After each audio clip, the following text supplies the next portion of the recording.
Nangangamba naman ang National Citizens Movement for Free Elections o NAMFREL na magkaaberya sa eleksyon dahil 85% ng mga presinto sa bansa gagamit ng SIM card sa pag-transmit ng resulta ng botohan.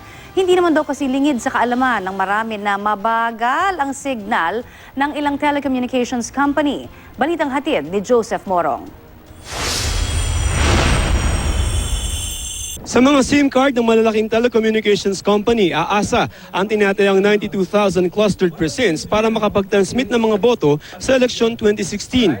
85% ng mga voting precinct, SIM card ang gagamitin sa pagtatransmit ng resulta mula presinto hanggang sa mga canvassing center. Ayon sa Smartmatic Incorporated, ang technology provider ng Commission on Elections, bibigyan ng mga presinto ng 3 SIM mula sa Smart, Globe at Sun. 4,500 lamang na mga voting precinct ang magtatransmit ng mga boto sa pamamagitan ng mga satellite. Mas sigurado pero mas mahal. Smartmatic conducted a resurvey of those areas, and the big guns will be in those areas that failed to transmit in 2013.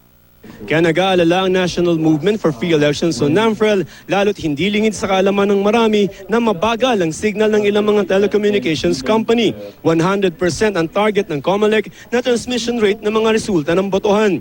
They will use the telephone companies, the providers, which were the problem in 2013. The important thing here is they have to guarantee that the results will be transmitted. Noong 2010 presidential elections sa Masbate, hirap noon ng mga technician na maghanap ng signal para makapag-transmit kahit pa may dala silang SIM ng iba't ibang cellphone companies. Lumabas na nga kami sa parang para makahanap ng signal. Pero sabi ng Smartmatic, kahit hindi ma-transmit ang boto sa presinto, may manual na paraan na solusyon para rito. Pwede raw dalhin sa mga munisipyo ang mga SD card at doon na lamang isasama ang mga bilang. Results are always counted by one physically delivering the SD cards, the results for canvassing. Umaasa ang COMELEC maayos ang serbisyo ng mga telco company. May pagkakataon pa naman daw para matesting ang mga ito bago ang eleksyon sa Mayo 9. We have end-to-end testing coming up.